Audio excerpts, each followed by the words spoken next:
అనుదినము రమణులతో అనే దాని నుంచి మనం కొన్ని చూద్దాము. అందులో ఒకరోజు ఒక ముస్లిం ఆయన కొన్ని క్వశ్చన్స్ అడిగారంట భగవాన్ గారిని. ఒక ముస్లిం ఏం అడిగారంట, ఒక ప్రశ్న, ఈ శరీరం నశిస్తుంది కానీ నశించని ఇంకో దేహం ఉంది, అదేంటి అని. అప్పుడు స్వామివారు జవాబు చెప్పారంట, నశించని శరీరం అనే మాటే కుదరదు, శరీరం అంటేనే నశించేది అని అర్థం, కానీ నశించిన తర్వాత కూడా నాశనం కాంది ఒకటి ఉంది. ఆ క్వశ్చన్ కొంచెం కన్ఫ్యూజింగ్గా అడిగాడు ఆ అబ్బాయి. ఈ ఏదైతే మన శరీరం ఉందో అదైతే నశిస్తుందని తెలుసు స్వామి, కానీ నశించింది కూడా ఇంకొక శరీరం ఉంది కదా అంటే స్వామి ఏమంటున్నారు, నశించింది ఉంది కానీ అదేంటి శరీరం కాదు కదా, శరీరం అయితే నశించిపోతుంది, అది ఇంకోటి ఉంది, దాన్నే కదా మనం ఆత్మ అంటున్నాం. నెక్స్ట్ ప్రశ్న ఏంటి, భగవంతుని తేజము కంటిలో ఉంటుందంటారే. అప్పుడు స్వామి అన్నారంట, ఇప్పుడు మనకి కన్ను ఉన్న వాళ్ళందరూ చూడగలుగుతున్నారా, చూడలేరు. ఎందుకంటే ఆ కన్ను అది భాగం మాత్రమే. పైన ఎలా అయితే మనకి ఏదో ముక్కు నోరు చెవులు అన్నీ ఉన్నాయి, అలాగ కళ్ళు కూడా ఉన్నాయి. ఉన్నంత మాత్రాన ప్రతి వాడు చూపు పొందుతున్నాడంటే చూపు చూడలేకపోతున్నాడు. ఎందుకు చూడలేకపోతున్నాడు, దృష్టి అనే ఒక శక్తి ఉంటుంది కదా, ఆ దృష్టి అనేది వాళ్ళకి ఉంటేనే వాళ్ళు చూడగలుగుతారు. ఆ దృష్టినే మనం ఏమంటాము, భగవంతుడి శక్తి అని చెప్తాం కదా. భగవంతుడు వేరు వేరు రూపాల్లో మనలో ఉన్నాడని చెప్తాం. అలాగే దృష్టి అనే శక్తిగా, వినికిడి అనే శక్తిగా, అలాగ ప్రతి రూపంలో స్వామివారు ఉన్నారని చెప్తాం. అందుకని కేవలం కన్ను అనేది ఒక భాగం అయిపోతుంది తప్పితే దాంతో మనం చూడట్లేదు. ఆ లోపల ఆ కాంతి ఉండాలి, దానికి సంబంధించిన దృష్టి శక్తి అనేది ఉండాలి. సో దాంతో మనం చూస్తున్నాం కాబట్టి ఆ శక్తినే మనం భగవంతుడు అని అంటున్నాం అనమాట. తర్వాత క్వశ్చన్, భగవంతుడు ఇదంతా సృష్టించాడు, అవునా? మొదట దేన్ని సృష్టించినట్లు, శబ్దాన్నా కాంతినా? ఇవన్నీ సృష్టించబడ్డాయి అని కదా మనం చెప్తున్నాము.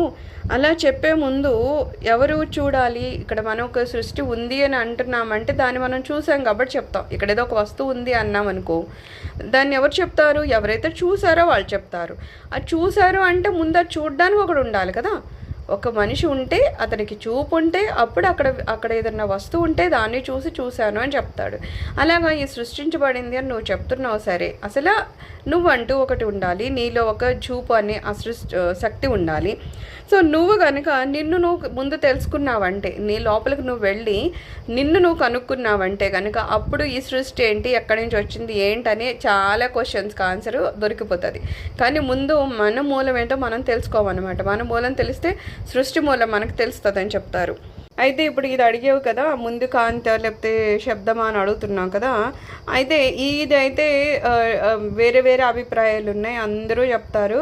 అయితే కొంతమంది శాస్త్రజ్ఞులు ఏమంటారంట, ఈ రెండింటి నుంచే ఈ సృష్టి అంతా వచ్చింది అని చెప్తారంట. ఇతిమితంగా ఇది అని చెప్పడానికి ఏం లేదు. కానీ ఏదైనా ముందు అవి ఎక్కడి నుంచి వచ్చాయి అనడం కన్నా అసలు నేను ఎక్కడి నుంచి వచ్చాను లేకపోతే నేనేంటని తెలుసుకోవడం ముందు ఇంపార్టెంట్. సో అది నువ్వు కనుక్కో అని చెప్తారు. తర్వాత ప్రశ్న ఏంటి, సృష్టిని అన్నింటినీ ఉదాహరణకు ఈ కర్రను కూడా దైవము అని అనవచ్చునా, అలా అనడం చాలా తప్పు అని అంటారే. ఇక్కడ ఒక కర్రను చూపించి ఇది దైవం అంటవేమిటి, అది తప్పు కదా అని ఆ అబ్బాయి అంటే, ఈయనేమంటున్నారు, ఇది అసలు దైవాన్ని నువ్వు వేరేగా ఎలా చూస్తావు అంటున్నారు. ఎందుకంటే మనం ఏం చెప్తాము, ఈ సృష్టి ఏర్పడిందంటే సృష్టిలో ప్రతి అణువు అది ఏదైనా అవని, మనుషులమా, చీమలా, లేకపోతే ఏమన్నా జంతువులా, లేకపోతే కర్రలా, రాయిలా, చెట్ల, ఏదైనా సరే ఎవరి నుంచి సృష్టించబడిందంటే సృష్టికర్త నుంచి.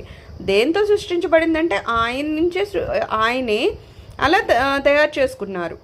అందుకని అన్నింట బ్రహ్మ ఉన్నారు. ఎందుకంటే బ్రహ్మే తయారు చేశారు, ఆయన నుంచే తయారు చేశారు, ఆయనతోనే తయారు చేశారు. ఇది మనకు అర్థమైతే ఈ కర్రలో లేదు, ఈ రాయిలో లేదని అన్నం అన్నమాట. ఎందుకో హిందువులు ప్రతిదానికి దండం పెడతామంటే అన్నిట్లో ఉన్నారు అనేది మనకు అర్థం కావడం కోసమని వాళ్ళు అన్ని రకాలుగా మనకి అవి ఏవేవో సాంప్రదాయాలు పెట్టినట్టు పెట్టారు. దాని నుంచి మనకు అర్థం కావాలి. ఏదో పాము అంటే భయపడి పారిపోతాం, అలా కాదు. ఒక నాగుల చవితి ఉందంటే అక్కడ పూజిస్తాం, అప్పుడు ఏమవుతుంది, భయం అనేది పక్కకు పోయి మనం పూజించడం మొదలు పెడతాం. అంటే అందులో భగవంతుడు ఉన్నాడు అనేది మనకు తెలుస్తుంది, డైరెక్ట్గా ఇండైరెక్ట్గా మనకు అర్థమవుతుంది. అలాగా మనం అన్నీ అర్థం చేసుకోవడం కోసం అని చెప్పేసి ఇది మొదలెట్టారు. ఎందుకు అంటే ఈ సృష్టి ఏం తయారైనా సరే అది అంతా భగవంతుడే తయారు చేశాడు, ఆయన నుంచే తయారు చేశాడు, కొత్తగా వేరే వస్తువులు ఏం వాడలేదు. అందుకే మనమందరం ఏంటి పంచభూతాలతో తయారయ్యాం. మరి భగవంతుడు పంచభూతాలతో తయారయ్యాడా? లేదు. ఎందుకు లేదు అంటే పంచభూతాలని భగవంతుడు తయారు చేశాడు. సో భగవంతుడు ఏదో చూడు మన శరీరాలతో కంపేర్ చేసి చెప్తారు. అప్పుడేమంటారు, అలా కంపేర్ చేయకూడదమ్మా, ఎందుకంటే మనము భగవంతుడు ఒకటి కాదు. మన శరీరాలు ఉన్నాయంటే మనము పంచభూతాలతో తయారు చేయబడ్డాము. అది కూడా భగవంతుడు మనని తయారు చేశాడు. మరి భగవంతుడు ఉన్నాడంటే ఆయన పంచభూతాలతోనే తయారు చేయబడలేదు. ఆయన్ని ఎవరు ఏమీ సృష్టించలేదు. రెండోది, మనం ఉన్నాం అంటే ఒక కాలానికి దేశానికి పరిమితం అయిపోయి ఉన్నాం కదా. మనం ఇంత టైంలో ఉంటాం. ఒక మనిషి ఉన్నాడంటే గట్టిగా ఒక 100 సంవత్సరాలు బతుకుతాడు, అంతకన్నా ఎక్కువేం బతకడు. భగవంతుడు ఉన్నాడంటే ఆయనకి కాల పరిమితి, దేశ పరిమితి ఏమి ఉండదు. ఎందుకంటే ఆయన ఈ రోజు ఉన్నాడు లేపున్నాడు కాదు కదా, ఎప్పటి నుంచో ఉన్నాడు, ఇప్పుడు ఉన్నాడు, తర్వాత కూడా ఉంటాడు. అందుకని ఏమంటారు, ఆయన్ని మనుషులతో కంపేర్ చేయకూడదని చెప్తారు. అందుకని ఇప్పుడు కర్రలో దేవుడు ఉన్నాడా లేడా అనే క్వశ్చన్ లేదు. అసలు కర్ర లేకపోయినా సరే, ఈ గాలి ఉంది, లేకపోతే ఏదైతే మన శూన్యం కనిపించదో, నీళ్లు ఉన్నా, ఏదైనా సరే ప్రతి దానిలోనూ భగవంతుడే ఉన్నాడు. మనం చూడలేని స్థితిలో ఉన్నాం తప్పితే నిజానికి ఏమంటారు, ప్రతి అణువు కూడా భగవంతునితోనే తయారు చేయబడింది. మనం కూడా భగవంతుతోనే తయారు చేయబడ్డాము. మనంలో భగవంతుడు ఉన్నాడు కాబట్టి మనలో చైతన్యం ఉంది. ఎప్పుడైతే అది దూరం అయిపోతుందో ఈ శరీరం పడిపోతుంది. అందుకని ఏం చెప్తారు, దీనిలో లేదా దానిలో ఉందా అని. ఈవెన్ ఇప్పుడు శరీరం పడిపోతుంది అంటే ఆ తర్వాత అది పనిచేయక అది నశిస్తుంది కాబట్టి ఇంకా దాన్ని తీసుకెళ్ళి పూజ చేయడమే, ఎందులోనో కలిపేయడం చేస్తారు. మరి ఈ శరీరం కూడా దేవుడితో తయారు చేశారు. అఫ్కోర్స్ దేవుడితోనే తయారు చేశారు. ఈ శరీరం కూడా పడిపోయినా సరే ఆ శరీరం కూడా ఇంకా ఆ దేవుడు వల్లనే ఆ పరమాణువులతోనే ఉంది. కాకపోతే ఒక స్థితి దాటిపోయాక అది నశించిపోతూ ఉంటుంది. అలా వదిలేస్తే అది కుళ్ళిపోతుంది. అందుకని దాన్ని చేస్తారో తప్పితే ఒక శవమైనాక కూడా మళ్ళీ అందులో మొత్తానికి భగవంతుడు లేడంటే ఆ రూపంలో కూడా భగవంతుడు ఉన్నాడు. ఏ రూపంలో అయినా సరే భగవంతుడు ఉన్నాడు. అందుకని ఇక్కడ ఉన్నారు అక్కడ ఉన్నారా లేదా అనే డిఫరెన్సే లేదు. ప్రతి దానిలో ఉన్నారు. అందుకని దేన్ని కూడా మనం భగవంతుడికి భిన్నంగా చూడకూడదు అని చెప్తున్నారు. నెక్స్ట్ ఆ రోజు మధ్యాహ్నం అంట నాగనార్యుడు ఈ మధ్యనే రాసిన స్కందాశ్రమ సందర్శనము, గుహాజ్ఞాని అనే పద్యాలను హాల్లో ఇంకా చదవలేదు. అత్తయ్య అంటే భగవాన్ చెల్లెలు అలవేలమ్మ వాళ్ళు ఆ పద్యాలను వినాలనుకుంటున్నారని నాగమ్మ భగవాన్కి చెప్పి భగవాన్ అనుమతితో వాన్ని చదివింది. తర్వాత పుతుక్కోట మహారాజు కాలేజీలో సంస్కృత పండితుడు రాజగోపాల్ శర్మ భగవాన్కి తన్ని పరిచయం చేసుకుంటూ లక్ష్మణ శర్మకు తాను బాగా తెలుసునని, తాను ఎన్నిసార్లు భగవాన్ గురించి విని ఉన్నా వారిని మొదటిసారి చూసే భాగ్యం ఇప్పుడే కలిగిందని చెప్పాడు. ఆయన భగవాన్ని పొగుడుతూ తాను రాసిన 3 శ్లోకాలలో ఆయన భగవాన్ను చంద్రునితో పోలుస్తూ చంద్రుని కన్నా భగవానే అతిశయించిన వాడని అన్నారు. ఆ శ్లోకాల సారాంశం ఏంటంటే, చంద్రుని వల్లనే మీరు అందరికీ చల్లదనాన్ని, ఆహ్లాదాన్ని కలిగిస్తారు. మీలో ఏదన్నా భేదం అంటూ ఉంటే అందులో అతిశయము మీదే. చంద్రుడు విరహాన్ని అనుభవించే వాళ్ళకి తాపాన్ని కలిగిస్తాడు. కానీ మీరు వీరు అనకుండా అందరికీ మీ కృపతో ఆనందాన్ని ఇస్తారు. చంద్రునికి కృష్ణపక్షం ఉంది, కానీ మీరెప్పుడు ప్రకాశిస్తూనే ఉంటారు. ఇక్కడ చంద్రుని కృష్ణపక్షం అంటే ఏంటి? చంద్రుడు కృష్ణపక్షంలో తగ్గి తగ్గి తగ్గి తగ్గి ఆఖరికి అమావాస్య వచ్చేసరికి మొత్తానికి కనిపించకుండానే పోతాడు. అంటే క్షీణం అనేది ఉంది. కానీ ఒక చంద్రునితో కంపేర్ చేసినా సరే భగవంతుడు చంద్రుడు కూడా సరిపోడని చెప్పడం అనమాట. భగవాన్కి ఏమి ఆ కృష్ణపక్షం లాంటివి ఏం లేవు కదా, ఆయన ఎప్పుడు ప్రకాశిస్తూ ఉంటారు. కానీ చంద్రుడి దగ్గరికి వచ్చేసరికి కృష్ణపక్షం ఉంది. అందుకే భగవాన్ని ఎవరైనా కంపేర్ చేయడానికి ఏమైనా దొరుకుతాయి అంటే వాళ్ళకి ఏం దొరకవు అనమాట. ఎందుకంటే ఎప్పుడు కంపారిజన్ వస్తుంది, అదే అలాంటిది ఇంకోటి ఏదన్నా ఉంటే. అలాంటివి ఉండవు కదా, భగవంతుడు లాంటివి భగవాన్ లాంటివి వేరే ఏమైనా ఉంటాయి, ఉండవు. అందుకని వాళ్ళకి కంపేర్ కూడా ఎవరితో చేయాలో కూడా అర్థం కాదు. దీనికన్నా బాగుంటుందని చెప్పగలుగుతారేమో, కానీ ఇంకా అలా ఉంటారని కనుక చెప్పడానికి ఏ పదార్థం ఉండదు. ఇంకో శ్లోకానికి మీనింగ్ ఏంటి? చంద్రుని నుంచే వచ్చే అమృతమే ఆహారంగా కలిగిన చకోర పక్షి ఆయన కోసం ఎంతో ఆత్రంగా ఎదురు చూస్తూ ఉంటుంది. అదేవిధంగా ఇక్కడ చేరిన భక్తులందరూ మీ సన్నిధి సంభాషణలని, అమృతాన్ని ఆస్వాదించడం కోసం ఆశగా ఎదురు చూస్తూ ఉంటారు. చంద్రుడు ఉదయిస్తే కలువ వికసిస్తుంది. ఈ సకల ప్రపంచం యొక్క హృదయం, లేకపోతే సకల ప్రాణుల యొక్క హృదయాలు నిన్ను చూడగానే విప్పారుతాయి. ప్రపంచంలోని అన్ని వస్తువులను దాచిపెట్టగల చీకటిని వెన్నెల చెదరగొడుతుంది. సత్యాన్ని కప్పిపెట్టగల మా అజ్ఞాన అంధకారాన్ని నీ తేజస్సు పటాపంచలు చేస్తుంది. ఎలా అయితే కాసింత వెన్నెలు వచ్చేసరికి అప్పటి వరకు చీకటి నల్లగా ఉందనుకుందాం, ఆ తర్వాత వెన్నెలు వచ్చేసరికి ఆ చీకటి ఏమి ఉండదు, కాస్త బాగా లైటింగ్ మనకు కనిపిస్తుంది. అలాగే ఎప్పుడైతే స్వామివారు మన జీవితంలోకి వస్తారో, ఎప్పుడైతే ఆ జ్ఞాన మార్గాన్ని మనకి చూపిస్తారో, అప్పటి వరకు మన అజ్ఞానం కప్పేస్తుంది కదా. మనలో ఆత్మ లేదో లేకపోతే సత్యం లేదో కాదు, అన్నీ మనలో ఉన్నాయి, కానీ మనకు కనిపించదు. అది ఒక చీకటి గదిలో ఎంత విలువైనవి ఉన్నా సరే అక్కడ అంధకారంతో ఉంది, అక్కడ చీకటిగా ఉంది, మనకు అక్కడ ఏవో ఉన్నాయని కూడా తెలియదు. అప్పుడు ఎవరో వచ్చి లైట్ వేసే వరకు అమ్మో అక్కడంతా మంచివి ఉన్నాయంట, విలువైనవి అందమైనవి ఉన్నాయి అని చెప్పి ఒక లైట్ వేసి చూపిస్తేనే మనకు తెలుస్తుంది, లేకపోతే అదే చీకట్లో ఏమీ లేదులే అని అనుకుంటాం. అలాగా మనలో ఉన్న సత్యాన్ని మనకు గ్రహించుకునే స్థితిలో మనం ఉండము. కాబట్టి ఈ స్వామివారు ఎప్పుడైతే మన జీవితంలోకి వస్తారో అప్పుడు ఏమంటున్నారు, మన హృదయాలు విపారుతాయి అన్నమాట. మనలో ఉన్న ఆ అజ్ఞానం అనేది పోయి జ్ఞానము మనలో వికసిస్తుంది అన్నమాట. శివుడు తన సిగలో చంద్రుని ధరిస్తాడు. సృష్టి సర్వము లేక బ్రహ్మము నిన్ను తన తలపై ధరిస్తారు. క్షీరసాగరంలో చంద్రుడు ఉదయిస్తాడు, వేదాంత సాగరంలో మీరు ఉదయిస్తారు. తెలుగు రమణ గోపాలం చదివించుకోవడం కోసమని 23 సాయంత్రం నేను నాగమ్మ ఇంటికి వెళ్ళినప్పుడు మాటల్లో నాగమ్మ, నీవేమో పుస్తకాలు రాసేస్తున్నావు, నేను కొంచెమే రాశానే అనింది.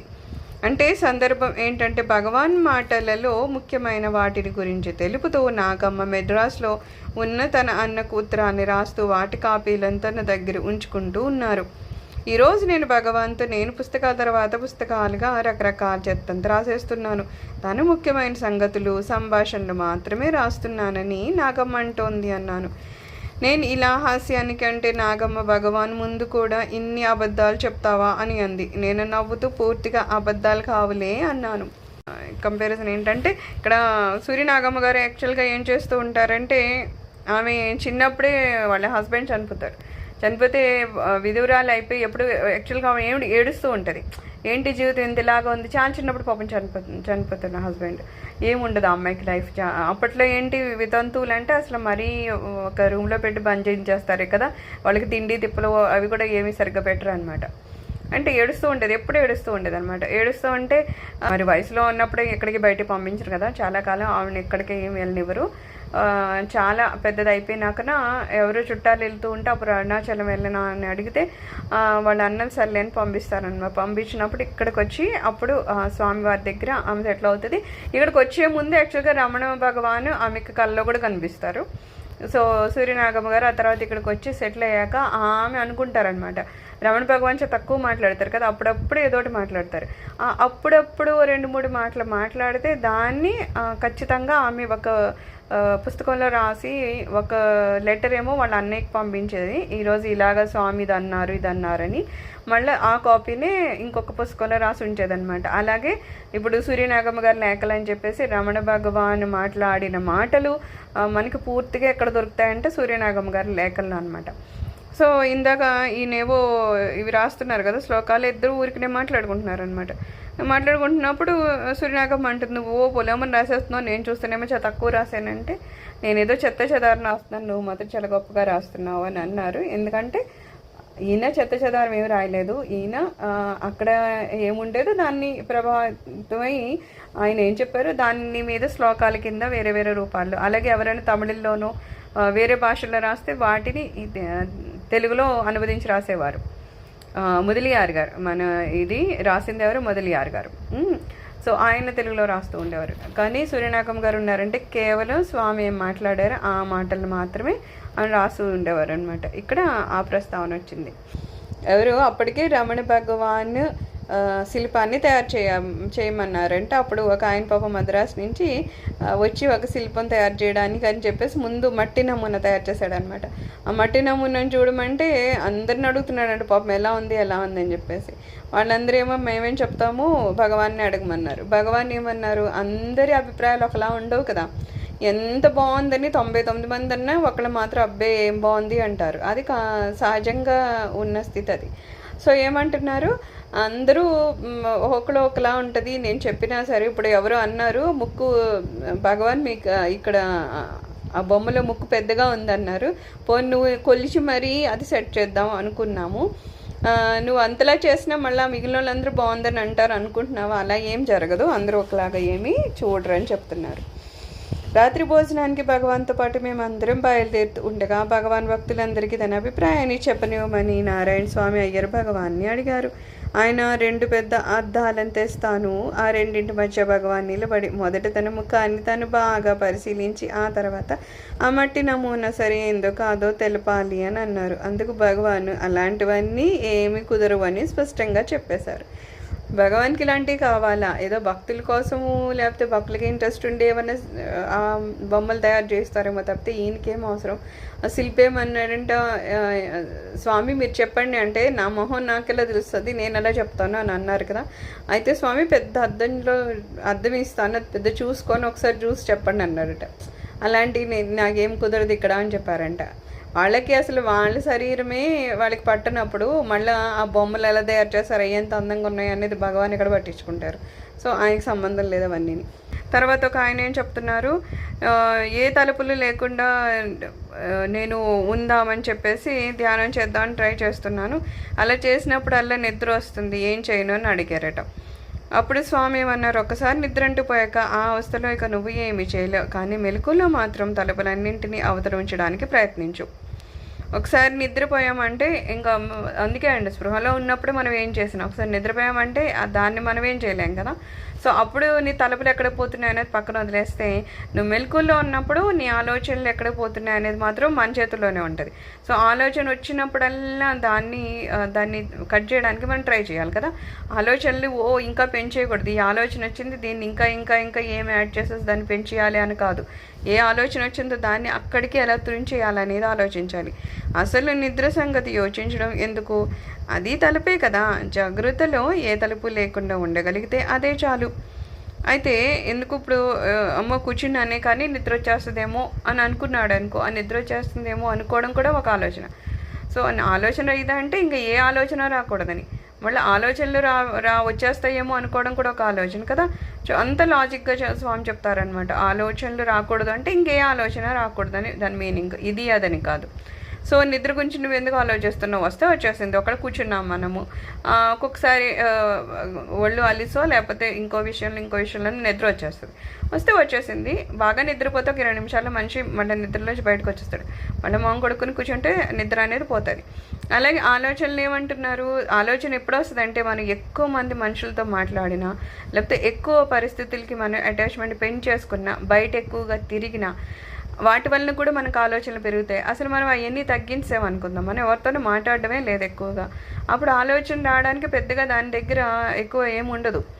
మనం ఎదురుగుండా తిండి పదార్థాలు ఎక్కువ ఉన్నాయనుకో, మనం ఎక్కువ తినడానికి స్కోప్ ఉంటుంది, రకరకాలు కాబట్టి ఏదోటి తింటాం. అసలు లేనే లేదు మన దగ్గర, ఏదో ఒక యాపిల్ ఏదో ఉంది అంతే, ఇంకేమీ లేవు అక్కడ. అప్పుడు నువ్వేం తింటావు? ఒక యాపిల్ తినేసి ఊరుకుంటావు. అలాగే ఏమవుతుందంటే మనము ఎంత బయట బాహ్య ప్రపంచంతో మనం ఎంత కనెక్ట్ అయిపోతూ ఉంటామో అంత మన ఆలోచనలు ఎక్కువైపోతూ ఉంటాయి, మనమే పెంచేసుకోవడం అనమాట. ఏదో ఒక ఇల్లు ఉంది, ఇంట్లో ఆల్రెడీ ఏదో హస్బెండ్ 2 పిల్లలు ఉన్నారు, అక్కడ 3 గురించి ఆలోచిస్తారు. ఇది సరిపోదు అన్నట్టు పని వాళ్ళ ఇంట్లో ఏదో అత్త మామలు ఉన్నారు, లేకపోతే అమ్మ నాన్నలు ఉన్నారు, ఇంకో ఇద్దరు ఒక 9 మంది, అలాగ పెంచుతాం. పక్కింటోళ్ళు, ఎదురింటోళ్ళు, ఫ్రెండ్స్, ఇలాగ ఏదేదో పెంచుకున్నాం అనుకో, మనం అక్కడ నెంబర్ పెంచుకుంటున్నాం. మనకేమనిపిస్తుంది, ఏముంది మనిషి అన్నాక మాత్రం 4 మాట్లాడతాం. అక్కడ 4 మాట్లాడటం అవ్వదు. నీ దగ్గర ఆల్రెడీ 10-15 మంది లిస్ట్ ఉన్నారు, అంతమంది గురించి ఏదో ఆలోచన వచ్చిపోతూ ఉంటుంది కదా. ఆలోచనలు అలా పెరుగుతాయి. అలాగే నువ్వు బయటకు వెళ్ళొచ్చావు, నువ్వు బయటకు వెళ్ళినప్పుడు బయట విషయం ఏంటో నీకు తెలియదు, మామూలుగా ఉంటావు. బయటకు వెళ్ళొచ్చావంటే అక్కడ ఏదో కొన్ని వస్తువులు చూసి వచ్చి ఉంటావు, లేకపోతే అదేదో కొనాలనుకుంటావు, లేకపోతే కొనుక్కుని వచ్చావు, సంథింగ్ ఏదో జరిగింది, మళ్ళీ దాని గురించి మాట్లాడతాం కదా. సో ఆలోచన రావాలంటే అసలు ముందుది స్టార్టింగ్ కూడా ఎలా ఉంటుంది, మనం కనెక్ట్ అయినప్పుడే ఉంటుంది. సో ముందు నువ్వు ఆలోచన రహిత స్థితికి వెళ్ళాలి. ఆలోచన తగ్గించుకోవాలంటే మన రిలేషన్స్, మనం తిరగడాలు, మనం ఈ జ్ఞానేంద్రాలకి ఇచ్చే ఆహారము తగ్గించాలి. ఆహారము అంటే ఉపవాసం అంటే కేవలం నోటికి పెట్టే తిండి అనే కాదు, కళ్ళకి, ముక్కుకి, చెవులకి అన్నిటికీ పెట్టే తిండిని తగ్గించాలన్నమాట. ఎంత మనం తిండిని తగ్గిస్తే అవి శుష్కించి ఆఖరికి ఏమీ లేని ఒక నశించిపోయే స్థితికి వెళ్తాయి అన్నమాట ఆలోచనలు. సో నెక్స్ట్ ఏమంటున్నారు, జాగ్రత్తలో ఏ తలుపు లేకుండా ఉండగలిగితే అదే చాలు. నీవు నిద్రపోతే పోకముందు ఏ స్థితిలో ఉన్నావో అదే స్థితి మళ్ళా నీవు లేవగానే ఎక్కడ వదిలావో అక్కడి నుంచి మొదలు పెడతావు.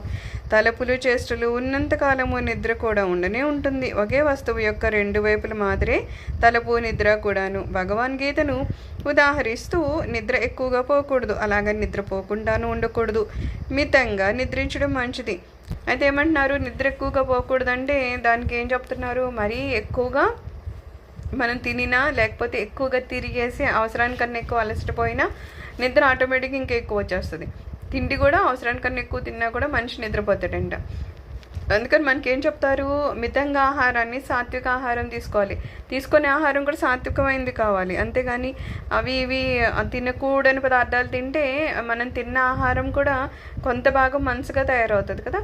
అందుకని ఏమవుతుంది, ఏ రకమైన ఆహారం సాత్విక ఆహారం తింటే హృదయం కూడా చాలా సాత్వికంగా ఉంటుంది, నెమ్మదిగా స్థిమితంగా ఉంటుంది. అదే రజోగుణ తత్వాలతో కూడిన ఏదో ఆహారం తీసుకున్నాం అనుకో, అది తిన్న వాళ్ళకి కొంచెం అవి యాంగ్జైటీలు ఎక్కువ ఉంటాయి అన్నమాట, కామక్రోధాలు ఏమైనా ఎక్కువ ఉంటాయి, ఎందుకంటే తినే ఆహారాన్ని బట్టి. అందుకని సాత్విక ఆహారం అనేది ఇంపార్టెంట్. మితం అనేది శరీరాన్ని నిలబెట్టేలాగా ఖచ్చితంగా ఉండాలి. అలా అని శరీరంకే తిండి పెట్టడానికే ఏదో బ్రతుకుతున్నామా అన్న రకంగా అయితే తినకూడదు. సో అవన్నీ చూసుకొని ఉంటే నిద్ర అనేది మనం కాస్త నియమించగలుగుతామంట.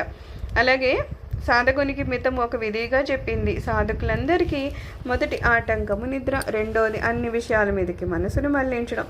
మనకి రెండు ఆటంకాలు ఉంటాయంట సాధన చేయాలంటే. ఫస్ట్ నిద్ర, ఈ ఎక్కువ తిండవో తక్కువ తిండవో ఏవో చేయడం వల్ల నిద్ర వస్తుంది, అవసరానికన్నా ఎక్కువ ఆ టైం వేస్ట్ అయిపోతుంది. రెండోది ఏంటంటే ఆలోచనలు ఎక్కడెక్కడికో పోతూ ఉంటాయి, ఆ మనసును పట్టుకోవడం ఏమన్నా ఈజీయా, అది నిద్రపోయింది, లేచి ఉంటేనేమో మనసు అంతా తిరుగుతుంది, ఎక్కడెక్కడికో తిరుగుతుంది, ఇక్కడ ఉండవే బాబా అది ఇక్కడ ఉండదు. మూడవది, ఇంతకుముందు మనము ఇంద్రియ విషయ అనుభవాలు ఉన్నాయి కదా, ఏదో ఇంతకుముందు అనుభవించేసాము, దానివల్ల ఏదో మనకి కష్టం కలిగింది, నష్టం కలిగింది, అవన్నీ ఉంటాయి కదా, అవన్నీ మళ్ళీ తవ్వుకుంటూ ఉంటాం. అది ఎప్పుడో జరిగిపోయింది. ఆ నష్టం కష్టం ఇప్పుడు ఎలాగో తీరదు, దాన్ని మళ్ళీ మనం ఏమి మళ్ళా మార్చగలిగే స్థితిలో లేము. అయినా సరే ఆ జరిగిపోయింది ఏదో దాని వెంటపడి అవి కూడా జ్ఞాపకం తెచ్చుకుంటూ ఉంటామంట. నాలుగోది ఏంటట, ఒక స్థితి ఉందంట, అక్కడ ఆనందాన్ని అనుభవించే స్థితిలో ఉన్నప్పుడు నేను ఆనందాన్ని అనుభవిస్తున్నాను అని అనుకుంటాడంట. ఈ అనుకోవడంలో ఏమవుద్ది, నిజంగా ఆనందం అనేది ఒక స్థితి ఎప్పుడు వస్తుంది, మన ఆలోచన లేకపోతే వస్తుంది. కానీ అక్కడ ఏమవుతుంది, ఈ ఆనందం వస్తుంది, ఆ వచ్చే టైంలో ఈ ఆనందం నాకు దొరుకుతుంది, నేను అనుభవిస్తున్నాను అని ఒక ఆలోచన వచ్చింది కదా, దాంతో మళ్ళీ ఆ స్థితి నుంచి బయటకు వచ్చేస్తాడంట. సో ఆ రకంగా మనం మూలం నుంచి దూరం అయ్యామంట. ఒక్కవేళ ఆ స్థితిని కూడా మనం దాటిపోయాం అనుకుందాం, అప్పుడు చివరి స్థితికి వెళ్తామంట. దాన్ని ఏమంటాం, సమాధి అని అంటాం, లేకపోతే సమాధానం అని అంటాం. అక్కడ ఏమవుతుంది, ఎక్కడైతే ఈ ఆలోచనలు అనుకుంటున్నామో ఇవి కూడా అణిగిపోయి ఒక ఆనంద స్థితి వచ్చేసింది, ఆనంద స్థితి వచ్చింది అని అనుకునే స్థితి కూడా దాటిపోతాం అంట. ప్రతిదీ దాటుతాం, ప్రతిదీ ఒకటి రోజు 2 రోజుల్లోనే అయిపోదు, లేకపోతే స్టార్టింగ్లోనే అంత సమాధి స్థితులు అవి రావు, లేకపోతే ఆత్మస్థితిని తెలుసుకునే స్థితిలోకి రాము. కానీ ఏమవుతుంది, కనీస ప్రయత్నం మనం చేస్తూ ఉండాలి. ఇంకా చేస్తూ ఇంకా ఎక్కువసేపు మనం ధ్యానంలో కూర్చొని ఉంటే, లేదు మన ఆలోచనల్ని ఎలా తగ్గించుకోవాలి అనేది మనం తెలుసుకుంటూ ఉంటే, జ్ఞానాన్ని తెలుసుకుంటూ ఉంటే అసలు ఆ స్థితి ఏదో మనం దాన్ని చూడడానికి అవుతుంది. అది మనం తెలుసుకోకుండా ఏదో కూర్చున్నా మాకు అవ్వట్లేదు, లేకపోతే ఆలోచనలు ఆపడం మనకు కష్టము, లేకపోతే నిద్రలే వస్తుంది, ఇలాగా ఇది జరగదు అని మనం ముందు నుంచి జరగదు అని అనుకుంటే మాత్రం జరగడం చాలా కష్టం. కానీ జరిగిందా లేదా అనేది కూడా స్వామి అంటారు, నువ్వు అసలు ఆ రిజల్ట్ గురించి పట్టించుకోవద్దు అంటారు. నువ్వు కూర్చో అంతే, నువ్వు ధ్యానంలో కూర్చో అంటే కూర్చో, అక్కడ ఏమవుతుంది అనేది తర్వాత విషయం, నువ్వు కూర్చో అంటారు. అలా మనము కూర్చుంటే తర్వాత మనసు అవని శరీరం అవని అలవాటు పడుతుంది అనమాట. పడి చెప్తారు కదా, చాలా ఆలోచనలు వచ్చాయి. ఫస్ట్లో ఏ ఆలోచన వస్తే దాన్ని వెంట పరిగెట్టి అవును కదా అక్కడికి వెళ్ళాలి, అయితే ఎలా వెళ్ళాలి, ఎవరితో వెళ్ళాలి, ఎన్ని డబ్బులు పట్టుకుని వెళ్ళాలి, ఏం బట్టలు పట్టుకుని, ఇంకెన్ని వస్తాయి ఆలోచనలు. లేదు అసలు ఎక్కడికి వెళ్ళాలని ఆలోచన వచ్చింది, అది వెళ్ళినప్పుడు చూద్దాంలే అని అక్కడ కట్ చేసేస్తాం. ఇప్పుడు మేము ధ్యానం చేయాలి, నువ్వు ఆలోచన పెట్టుకోకంటే అక్కడ కట్ చేస్తాం. అప్పుడు ఏమైంది, ఆలోచన అంతా కట్ చేస్తాం అనమాట. అలాగా దీని గురించి వచ్చినా మనం కట్ చేస్తూ ఉంటాం. ఫస్ట్లో ఇవి కొన్ని వేలు వచ్చేస్తాయి మనకంటారు, రోజులో మనం కొన్ని వేల ఆలోచనలు వస్తూనే ఉంటాయట మన బుర్రలో, శ్వాస తీసుకునేలాగా నై కూడా వచ్చిపోతూ ఉంటాయంట.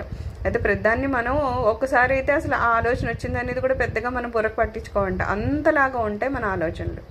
సో ఇలాంటి వాటన్నిటికీ మనం ఎప్పుడైతే వెయిట్ ఇవ్వడం మానేసామో, దానికి విలువ ఇవ్వడం మానేసా, నెమ్మదిగా ఏమంటున్నారు, అవన్నీ తగ్గిపోతాయి అనమాట. తగ్గిపోయి మనకే స్థితి కావాలి ఆ స్థితికి వస్తాయి. కానీ ప్రయత్నం అనేది చాలా ఇంపార్టెంట్. ప్రయత్నం లేకుండా అనేది జరిగిపోతా అంటే ఖచ్చితంగా అది జరగదన్నమాట. సర్వం శ్రీరమణ చరణ అరవింద అర్పణమస్తు.